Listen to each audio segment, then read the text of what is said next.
কি এই ফোনটা নাকি অবশেষে বাংলাদেশের মার্কেটে লঞ্চ হয়ে গেল। বিশ্বাস করেন এত কম বাজেটের মধ্যে আমি এরকম স্মার্টফোন কখনোই দেখিনি। ফোনটির নাম হচ্ছে HMD টাচ ফোন। এই বাজেটের মধ্যে সত্যি একটা দারুণ স্মার্টফোন হতে পারে এটি। ফোনটি বাজেটে কম হলেও ফিচারে কিন্তু কম নয়। ভিডিও কলিং, মেসেজিং, ইন্টারনেট সবই দিয়েছে এই ছোট্ট ফোনটিতে। ফোনটি হচ্ছে একেবারে হালকা, হাতে নিলে খুব ইজি মনে হবে। 3.2 ইঞ্চির রঙিন টাচ স্ক্রিন আছে, যা ভিডিও দেখা, ছবি দেখা এবং মেসেজ পড়ার জন্য যথেষ্ট। সামনের ডিজাইনটা খুবই সাধারণ, এজন্য ব্যবহার করতে পারবেন খুব সহজেই। ফোনটি কমপ্যাক্ট হয়, পকেটে সহজে ফিট করবে। ব্যাক সাইডটি হ্যান্ডসেটের সাথে মিলানো হয়েছে। ফোনটি সত্যি একটা সুন্দর লুক দিয়েছে। এই বাজেটের মধ্যে সত্যি ফোনটি খুবই প্রিমিয়াম। চলুন তাহলে দেখে নেওয়া যাক ফোনটিতে আরো কি কি ফিচার থাকছে। সো আপনি যদি আমাদের চ্যানেলের নতুন ভিউয়ার্স হয়ে থাকেন, রিকোয়েস্ট থাকবে চ্যানেলটি সাবস্ক্রাইব করে রাখার।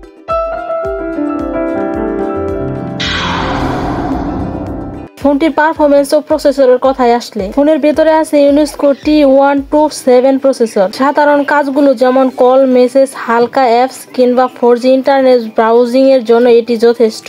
র্যাম হচ্ছে 64 MB এবং ইন্টারনাল স্টোরেজ হচ্ছে 128 MB। প্রয়োজন হলে মাইক্রো SD কার্ড ব্যবহার করে স্টোরেজ বাড়ানো সম্ভব। অন্যদিকে ছোট ছোট ফাইল বা হালকা অ্যাপস ব্যবহার করার জন্য কোনো সমস্যা হবে না। তবে হ্যাঁ, একটা কথা মাথায় রাখতে হবে, ভারী গেমের জন্য এটি উপযুক্ত নয়, কিন্তু দৈনন্দিন ব্যবহারের জন্য আপনি যে কোনো কাজ করতে পারবেন, শুধু গেমিং ছাড়া। এখন কথা বলা যাক ফোনটির ক্যামেরা নিয়ে। ফোনটিতে আছে 2 মেগাপিক্সেলের রিয়াল ক্যামেরা, যেটা দিয়ে আপনি সাধারণ ছবি তুলতে পারবেন। সামনের ক্যামেরা হচ্ছে মাত্র 0.3 মেগাপিক্সেল, তবে ভিডিও কলের জন্য ঠিকঠাক আছে। এই বাজেটের মতো বেশি উন্নত ক্যামেরা কিন্তু তারা দিবে না, কারণ হচ্ছে ফোনটির বাজেটই কম। ফোনটিতে আপনি এক্সপ্লেস চ্যাট অ্যাপ ব্যবহার করে বন্ধুদের সঙ্গে সহজে ভিডিও কলে কথা বলতে পারবেন। তবে ফটো কোয়ালিটি খুব বেশি ভালো না হলেও যারা শুধু হালকা ছবি তুলতে ভালোবাসেন এবং ভিডিও কলে কথা বলতে পারেন, তাদের জন্য এই ফোনটি যথেষ্ট।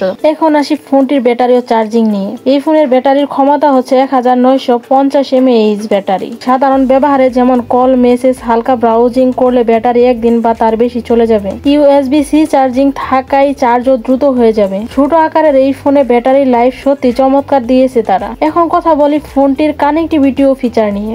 HMD টাচ এই ফোনটিতে 4G LTE সাপোর্ট আছে। এছাড়াও রয়েছে dual SIM, Bluetooth 5.0, USB-C charging সহ অন্যান্য বেসিক ফিচারও রয়েছে। ফলে মিউজিক শুনতে, হালকা ইন্টারনেট ব্যবহার করতে বা ভিডিও কল করতে কোনো সমস্যা হবে না। ছোট ফোন হলেও এতে প্রয়োজনীয় সব ফিচার রয়েছে। সো ভিউয়ার্স, এই ছিল আজকের মূল ভিডিও। এখন জানিয়ে দেওয়ার পালা ফোনটির দাম কেমন হতে পারে। যারা সহজ, হালকা বা কমপ্লেক্স ফোন চান, যারা জটিল ফিচার পছন্দ করেন না এবং যাদের প্রয়োজন শুধু কল, মেসেজ, হালকা ইন্টারনেট ও ভিডিও কলিং, তাদের জন্য এই ফোনটি হতে পারে একেবারে পারফেক্ট চয়েস। সো এই ফোনটির প্রাইস হচ্ছে 3999 টাকা, মানে হচ্ছে 4000 টাকা। সো ভিউয়ার্স, এই ছিল আজকের মূল ভিডিও। ভিডিওটি কেমন লাগলো এবং ফোনটি আপনাদের কাছে পছন্দ হয়েছে কিনা কমেন্ট বক্সে আপনার মূল্যবান মতামতটি রেখে যাবেন। আর হ্যাঁ, ভিডিওটি ভালো লাগলে চ্যানেলটা সাবস্ক্রাইব করে পাশে থাকা বেল বাটনটি অন করে রাখুন, এরকম নিত্য নতুন আপডেট ভিডিও সবার আগে পাওয়ার জন্য। তো দেখা হচ্ছে নেক্সট আরেকটি ভিডিওতে। ততক্ষণে সকলে ভালো থাকুন, সুস্থ থাকুন। আল্লাহ হাফেজ।